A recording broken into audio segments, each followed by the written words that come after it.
Is it recording? Yes, it is. Hi, guys, and welcome back to Reed's Readers with your host, Clinton Reed Britton. And as the title shows, this is the 2022 BookTube Awards, or my channel's awards. Now, I will state I do have 22 awards for 2022. But I will state, not a single one of these are on my top series or top books of the year. I wanted to talk about more books. Because as you will see, I need my stats. I forgot that goes to this video too. Because let's get into my lovely stats for the year. Because my reading year is December to November, I have read 192 books. Of those, I gave one 1 star, one 1.5 star, 4 2 stars. That is actually a high number. 7 3 stars, 2 3.5 stars, 35 4 stars, 14 4.5 stars, and 128 5 stars. I will tell you, not all the books that I'm going to be talking about are full 5 stars, but they fit for the awards that I wanted to talk about them. I did 20 rereads, 114 queer books, 135 of the 192 had romance as a main plot point, and I read 65,924 pages. So let's just dive in to my lovely awards. Award number 1 goes to my best reread of the year, and that has to go to the entirety of the Heartstopper series, because I reread all of them this year for anticipation to the TV show. If you do not know what Heartstopper is, it follows Nick and Charlie as they fall in love. Enough said. And if you don't know what Heartstopper is, why are you on my channel? Get into it. So my best classic of the year, I called it this just because I wanted to be able to mention this here, and that is And Then There Were None by Agatha Christie. This is a classic Agatha Christie. I do believe it's 10 strangers on an island and people start dying off one by one. Who is killing people? I was pleasantly surprised at how much I fucking enjoyed this. My favorite, the best season-a-thon book, which is not on my tops of the year. All 3 others are, so might as well talk about The Nature of Witches by Rachel Griffin here. The best season-a-thon book we read this year was either the TJ Klune or the Aiden Thomas, but those are on my favorites of the year. So Nature of Witches is about a girl named, what is her name, Clara, who, in a world where she's an Everwitch, trying to get by, learning to be an Everwitch as nature is changing all around her. The best Rockstar Tours book, because I did several of those this year, goes to Sarah Bowding's Guide to Vampire Hunting by Roseanne A. Brown. I was pleasantly surprised about how much I loved this Rick Riordan Presents book. This is an African-inspired mythology hunting down vampires with friends with powers and gods and goddesses involved. I loved it. It's phenomenal. Check it out. My best middle grade I've read all year goes to The Civil War of Amos Abernathy by Michael Laley.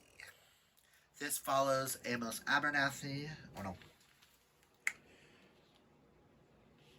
Follows Amos Abernathy, who lives for history and works at one of those, what are they called? The Chicory County Living History Park. And he is coming to terms with the fact that he's gay, and he stumbles upon letters and stuff about Albert D.J. Kasher, who is a Union soldier who comes to find out is a trans man. And he's wanting to learn more about LGBT history during that time period. I highly recommend this book. Now, the best graphic novel or manga I read this year goes to Volume 1 of Superman, Son of Kal-El, The Truth. This is where Superman's son comes out of the closet. Where Jonathan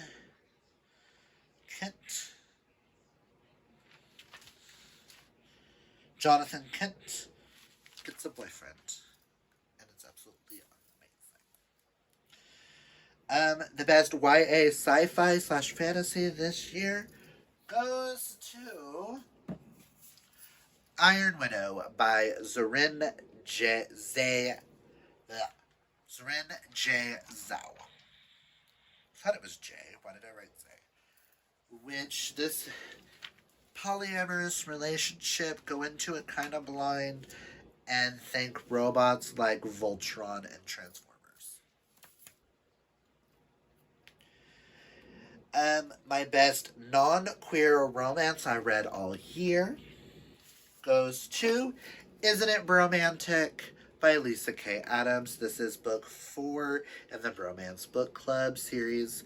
This follows Vlad and his wife Elena. And I just absolutely love Vlad the Russian. He's phenomenal and he's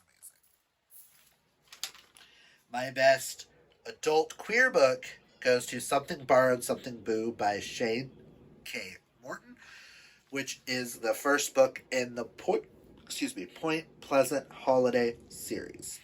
And it is a Halloween-based series where the main character has to plan the wedding of his ex, along with the ex's soon-to-be brother-in-law, and then them two fall in love. My best YA queer book of the year goes to Like a Love Story by Abdi Nazim. This is it takes place in 1989 in New York City with Reza, who's an Iranian boy who has just moved to the city with his mom to live with his stepfather and stepbrother. And he gets a friend with Judy, who's an aspiring fashion designer who worships her uncle Stephen, who's a gay man living with AIDS, and Art, Judy's best friend, who's out and proud. This is where Reza starts dating Judy and slowly falls in love with her best friend, Art. An amazing story. It's powerful. I highly recommend it. What is the gayest book I read all year? And lo and behold, nobody's surprised. The Lightning Struck Heart by T.J. Klune. Gay erotica, not erotica, it's Shrek erotica. Or Princess Bride on Crank. Go read. The shortest book I read all year, it goes to The Pride of the Hunkies by Ander Cardinal, which is a children's book for adults about a little gay boy who comes to terms with the fact that he is a hunky. And it's just super adorable. The longest book, on the other hand, goes to Kingdom of Ash by Sarah J. Maas, which has a whopping 984 pages.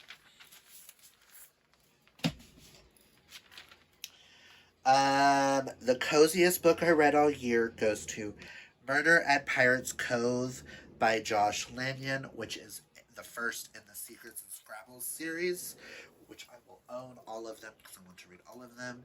It is where the main character is queer, moves to a small town, he inherits a house and a bookstore, and then one of the people in the town dies in his bookstore, and the stuff that happens from there. It is one of the coziest mysteries I've ever read. It's cute. Love story between him and the officer is just adorable. Love it. Check it out. The weirdest book I read all year. I've read a couple of weird books, but this one keeps standing out, and that is We Ride Upon Sticks by Quan Berry, which takes place, I want to say, in the 80s as well. Yes, this is about the 1989 Danvers High School Falcons field hockey team, where they discover a book that helps them with powers and witchcraft. And there's a sentient blob on a person's shoulder and a sentient hair that talks to each other. It is so weird. I fucking loved it. And it's tabbed by one of my favorite teachers because she gifted it to me thinking it would be one that I would love. And I feel like this is one that every time I read it, I'm going to get something different out of it. And I cannot wait to reread it. The smuttiest book I read all year goes to Scream for Us by Molly Doyle, which is a short novella that takes place all on Halloween with guy dressed as Ghostface, guy dressed up as Michael Myers, and a guy dressed up as Jason, and all the shit that happens and all the fucking that happens. So it's amazing. The prettiest book, besides Nature of Witches, I have to give it to Wild is the Witch by Rachel Griffin. One, this cover is phenomenal, and two, the book itself is just, oh my god, it's amazing. The book that gave me the biggest surprise this year has to go to I'm Glad My Mom Died by Jeanette McCurdy. I don't read a lot of nonfiction or memoirs, and if I do, I don't normally buy them after listening to them. But this book just blew me away, and I cannot wait to reread it physically, and that way I can highlight and stuff. I hope Jeanette writes more in the future because she's an amazing author, and I just love her writing, and I learned a lot about her in this. Number 19, my biggest disappointment of the year goes to Husband Material by Alexis Hall, the sequel to Boyfriend Material, which is right here, but the sequel to this, which should never have been written. Husband Material. Why is it called Husband Material? And the third one's going to be called Father Material. Are we going to get what I think? Oh my god, just no. But my worst book of the year goes to The Never King by Nikki St. Crow, which I gave 1.5 stars because I completed said book and I was bored. You said this is one of the spiciest books you've ever read. You don't know spice in a book. So. And the last two awards are my best new fave series or my best book of 2022. And for that, you have to stay tuned for, I do believe my series video is supposed to go up on the 26th of the month. And my best book should go up on the 30th. So be tuned for those answers. And those, my ideas, are the 2022 awards. If you like this video, hit that thumbs up. If you're new, hit that subscribe. Also, comment down below. Have you read any of these? Did I convince you to read any of these?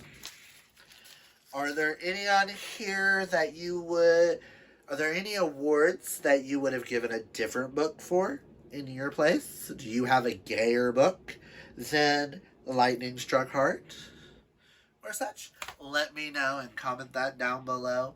But remember, kids, always be fabulously yourself. Until next time, bye!